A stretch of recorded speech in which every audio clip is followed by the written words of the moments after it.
we get started then? Are you ready? Is that okay with you, George? Yep, perfectly fine. Okay, let's get started. Thanks for joining us, everyone. As I said before, this is our Cybersecurity Framework webinar series. Today, our topic is how to protect your inboxes and prevent phishing. My name is Betty Kwan, and I'm on the marketing team here at ProServe IT. Presenting today will be George Abu Samra, our Principal Consultant and Security Practice Lead at ProServe IT. It's our pleasure to host you today. Before we launch into the presentation, I'd just like to mention a few housekeeping items. I would ask you to please keep yourself on mute during the presentation portion, but feel free to ask any questions by typing them in the chat. We'll answer them during a pause or during our Q&A time. We will be recording the presentation, so don't worry about taking notes. You will all receive a copy for your reference.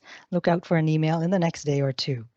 And if you do experience any audio or visual issues, we suggest you drop from the session and join us again. Now, with that, I will turn it over to George. Perfect. Thank you, Betty. Good morning and good afternoon, everyone, and welcome to the fourth webinar of the Cybersecurity Framework series as we talk about email security and protection. My name is George Abu Samra, and today we'll be talking about what you need to know to protect your inboxes and prevent phishing attacks.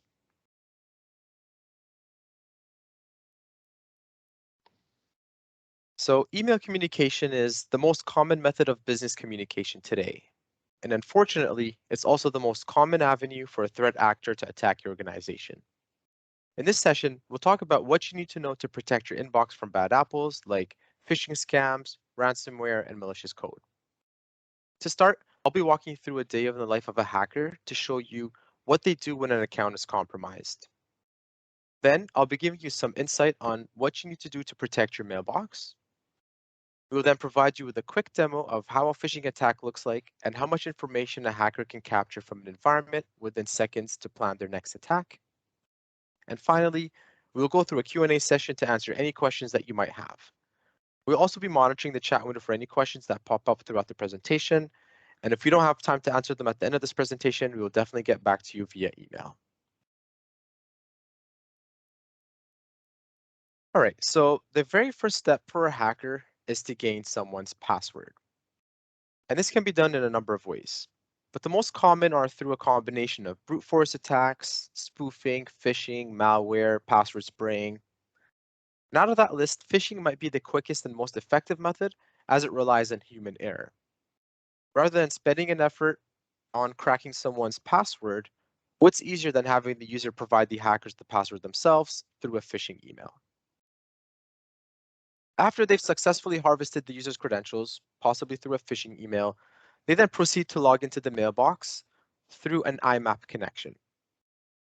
Now, for those of you that don't know, an IMAP connection is considered a legacy protocol. It's been around for over 30 years, and it's just a method for us to be able to connect to our mailbox and download our mailbox to our machine.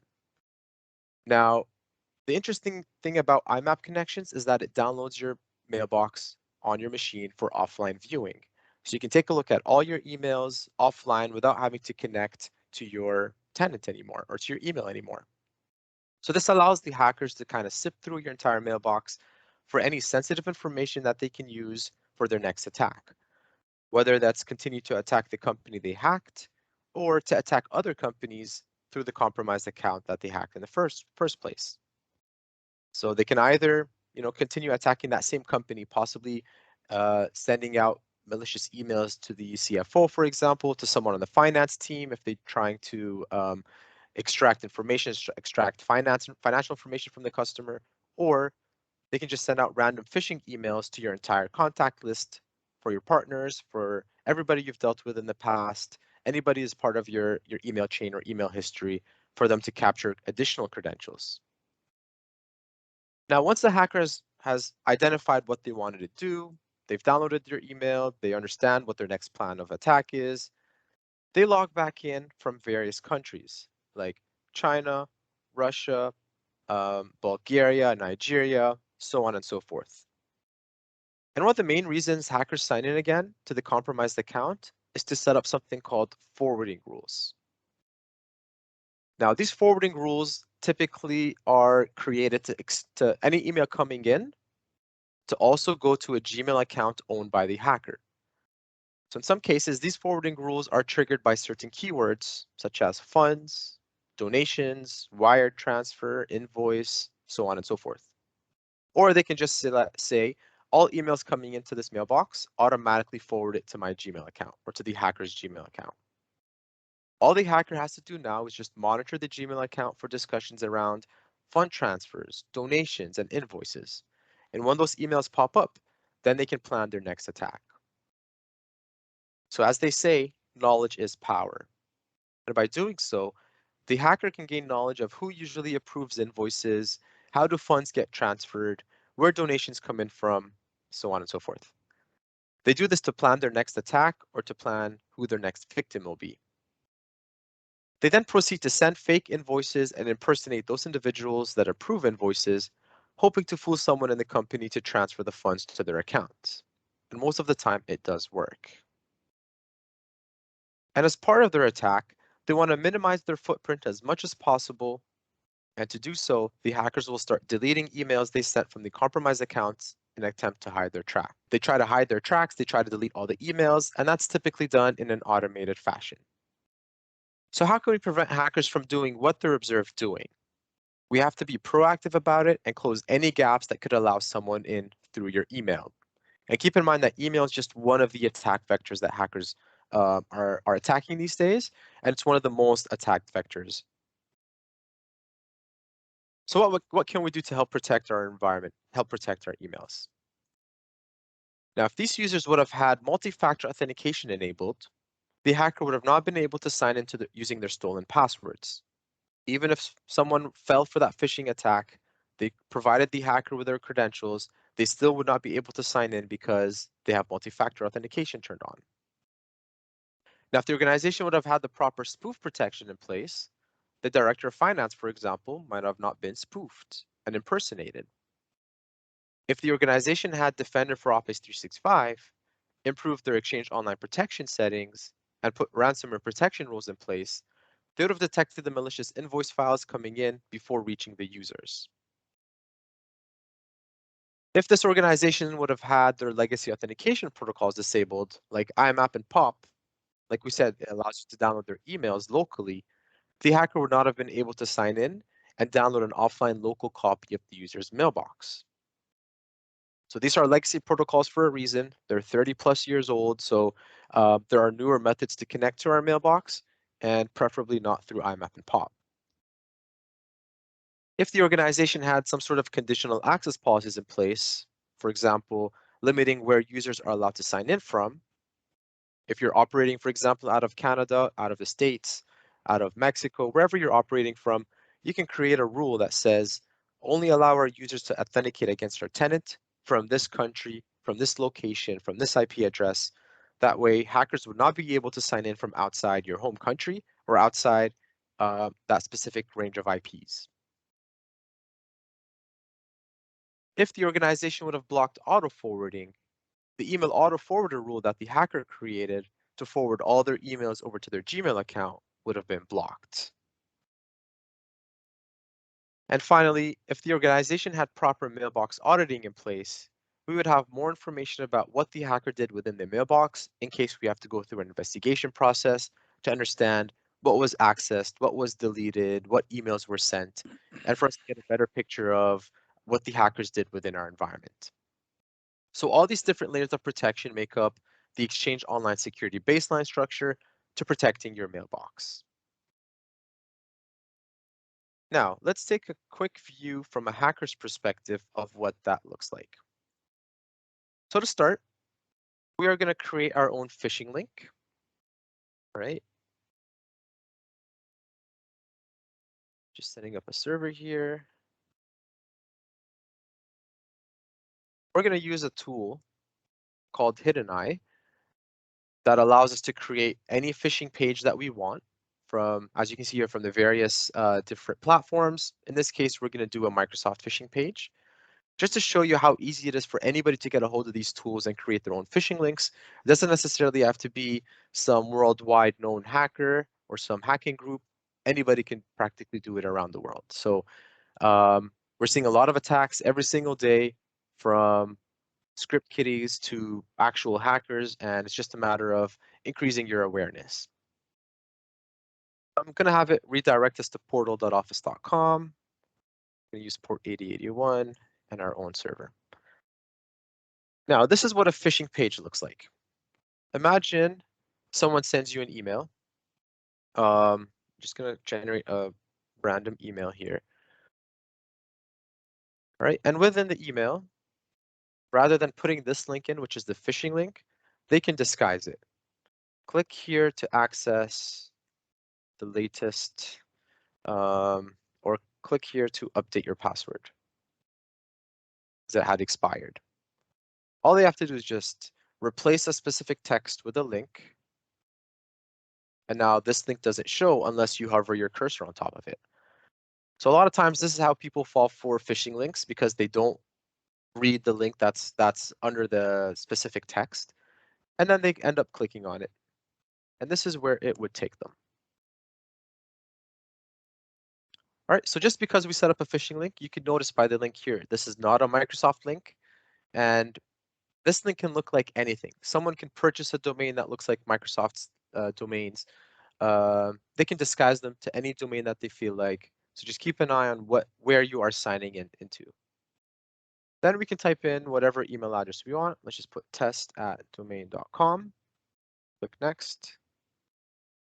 And now type in the password. And as you can see, this looks exactly like Microsoft's sign-in page. Let's just type in a very long password just to show you that it doesn't matter how long your password is, it can be phished fairly quickly. Right, so this is the password that I'm typing. We click sign in. It's going to redirect me to my portal.office.com page. I'm not going to sign in there, but I just want to show you here now, this is what we were able to find. Credentials found, test@domain.com, and this is the extra long password that we typed in. This is just to show you that regardless of how long your password, anybody can get a hold of your password and start to log into your email. Let's just say test.domain.com is a real user, they got compromised, and now we want to be able to find out what the hacker is able to do without MFA protection. Let's just minimize those. And instead of it being that test@domain.com, let's call this user Alex Wilbur or Alex W.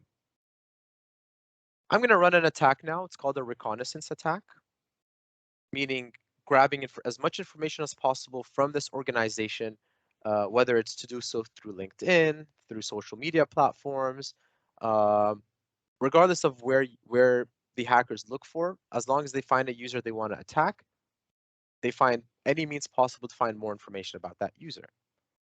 So now Alex Wilbur got compromised. We found out what the password was. We signed in.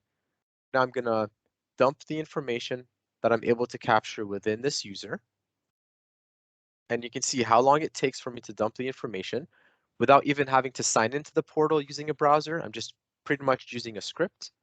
And this user is not protected with multi-factor authentication. So within about 14.5 seconds, I was able to capture information about this tenant. Let's take a look at what I'm able to read.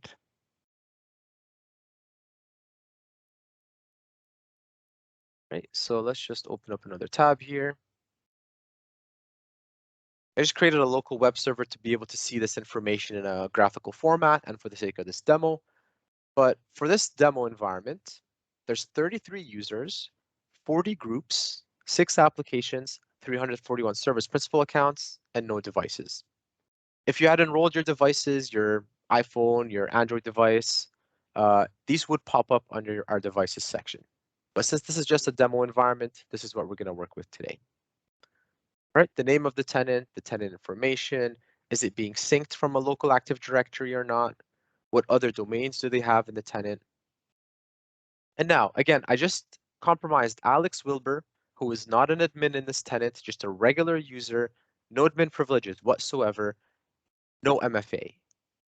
And I'm able to capture all the users in the environment, their UPN, whether they're enabled or not, their email address, the department they're part of, their last password change timestamp, This is extremely crucial for hackers to know because sometimes they find passwords on the dark web that are part of this organization, and then they just attempt to use those passwords to sign in. So they don't necessarily have to phish you. They can easily find those passwords on the dark web if you've been compromised before and you don't know it. The job title, their mobile phone number, and whether this account has been synced or is in a cloud. And not just this, I can actually expand on other users. So I can just click on Bianca, for example. I can see what group she's part of, if she's, has any admin roles, in this case, none, and a little more information about this user. So again, this is a reconnaissance attack. I'm just trying to capture as much information as possible before the next attack. Let's say I want to try to find out who is an admin or who's part of the finance department. I can easily go to the group section, try to look for, there's a finance team here. There's another finance team here.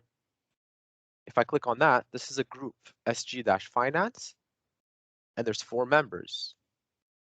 Now, if I want to attack the finance team, at least I know who to attack next. It's going to be one of these 4 users, if that's what the hacker is after. If the hacker is after some, the admin groups, they can go to the directory roles here and see Christy is an Exchange admin. So if they want to attack the email platform, they can just try to phish for Christy's password. And if she doesn't have MFA enabled, they can easily log into the Exchange environment. Global admins. Whoever's part of this list has full control over Office 365 and the tenant. So if any of these users get compromised, the hackers have access to the entire environment within Office 365. Password administrator, billing administrator, directory readers. So if someone's after their billing, they can attack Pradeep. If someone's after their passwords, they can attack Lynn. So this, again, is just a reconnaissance attack to plan their next attack.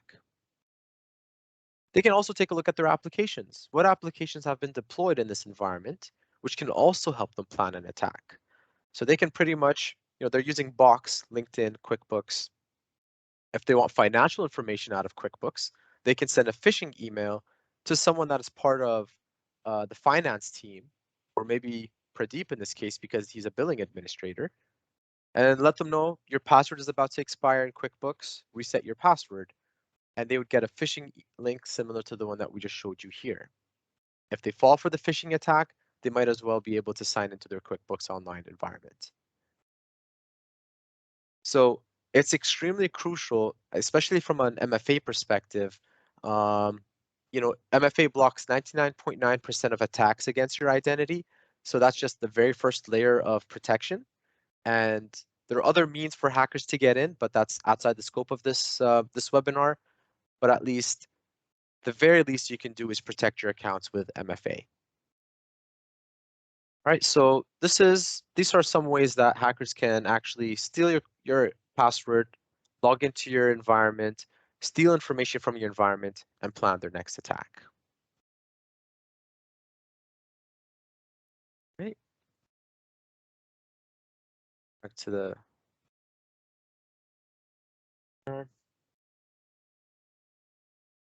So one thing that you have to keep in mind is that anybody could be a victim of cybercrime. It's a matter of when they get hit and not if they get hit.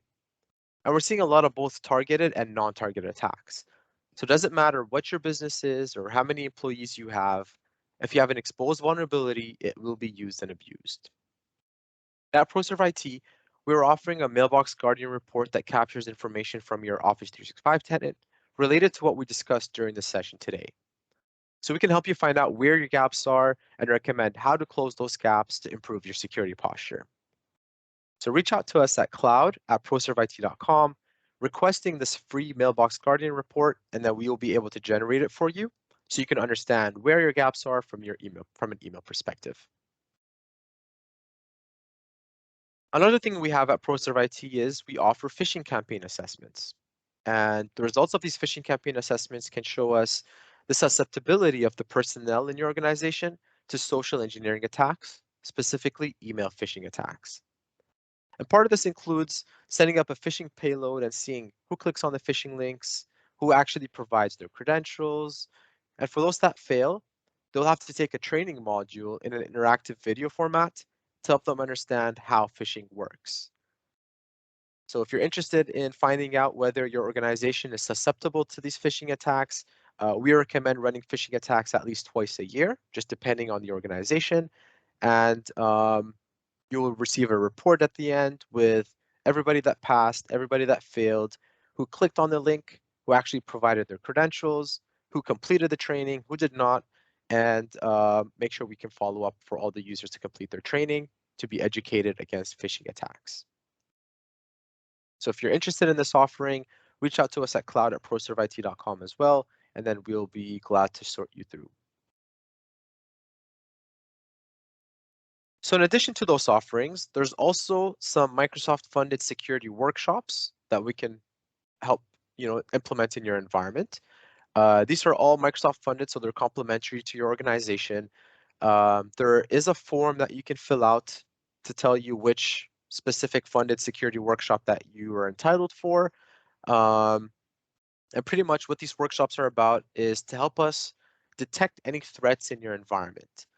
So part of these workshops, we would deploy various tools from the Microsoft security stack and have it capture logs for a couple of weeks.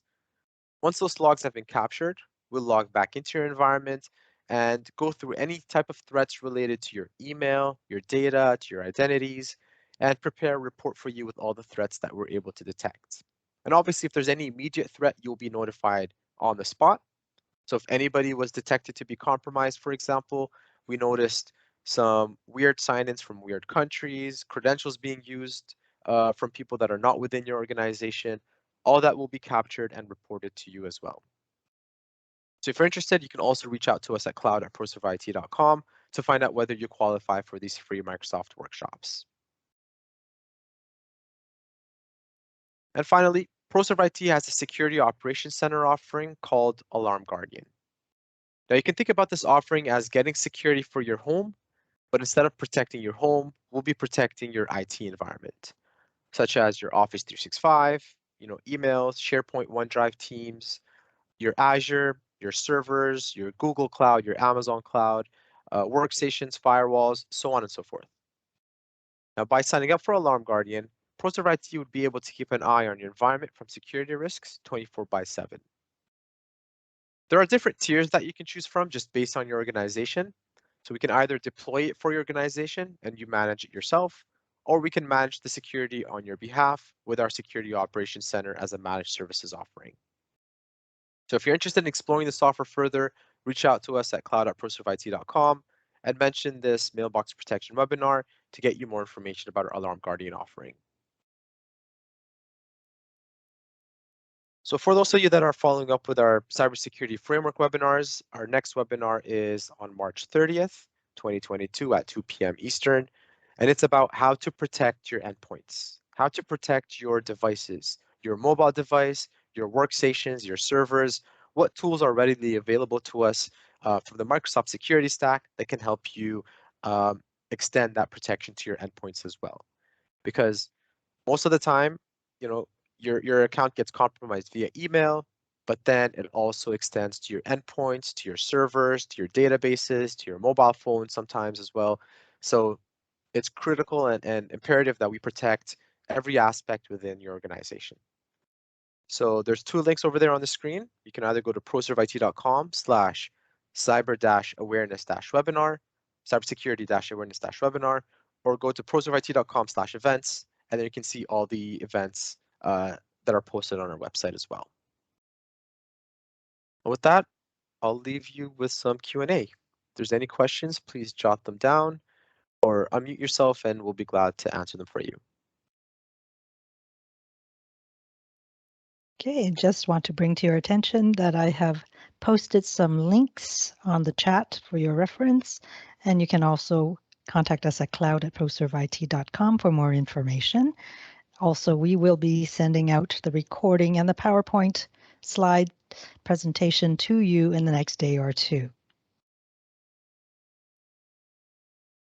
If you don't have any questions at this point, feel free to drop from the webinar. We will stay on for a couple more minutes in case someone would like to ask a question. Hi, George. It was a really good, informative session. Thank I you. have a question about preventing the phishing emails. Like, just imagine that we get a phishing link in our email. Now, Office 365, does it have a functionality where it scans for the URL and identifies it as malicious and blocks it from reaching the user's inboxes? Like, just remove the URL or something like that? Yeah, definitely. So there is a product called Defender for Office 365 that is part of the Microsoft security stack. Once that is enabled, it has, I want to say 3 or 4 main features, but the 2 ones that I want to talk about are um, safe links and safe attachments. So what you're talking about is safe links, meaning that if somebody sends you a malicious link, Microsoft scans that before sending you the email. And we have the option of saying, if it doesn't scan it or it's not able to scan it, just wait until it's able to scan it and then deliver the email. And a lot of times what hackers do is they don't weaponize the link until after it's reached your mailbox. Okay. So let's just say the phishing link that I created today, I can send it your way, and if you click on it, it's just going to tell you page not found. But they can weaponize it after it reaches your mailbox. And there's another feature that's part of the Microsoft security stack called ZAP, 0 hour purge. And that means that it can, after the email is received to your mailbox, it's still going to scan for any malicious content within the link. And then it's going to zap it out of your email so that it gets deleted and you don't notice it and you don't see it. So there are multiple ways that we can deal with that. But to answer your question, it's Defender for Office 365, which is an extra license if you're using specific license with Office 365. It also comes part of a package suite, a package SKU. Otherwise, you can purchase it separately to protect against malicious links and malicious attachments. So does it come with the E5 instead of E3? Yes, it does. E5, Okay. it comes with it pre-built. E3, it's an add-on to it as an extra license. Okay, got it. Thank you. No problem. Great question.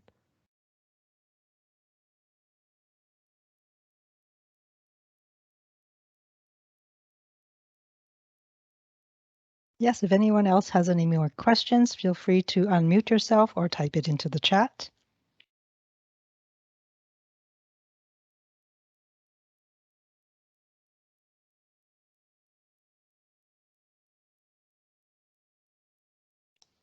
If there are no more questions, I guess we'll end it here. Thank you so much for joining us, everyone. Our follow-up email will be coming soon. Oh, no problem. I thought there was a question coming through, yeah, but no problem. it's just a comment. Thank you, Mega, You're for most your welcome. question and comments. All right. Thank you very much. And it's a great presentation, George. Everyone, enjoy the rest of your day. Thank you, everyone, for joining.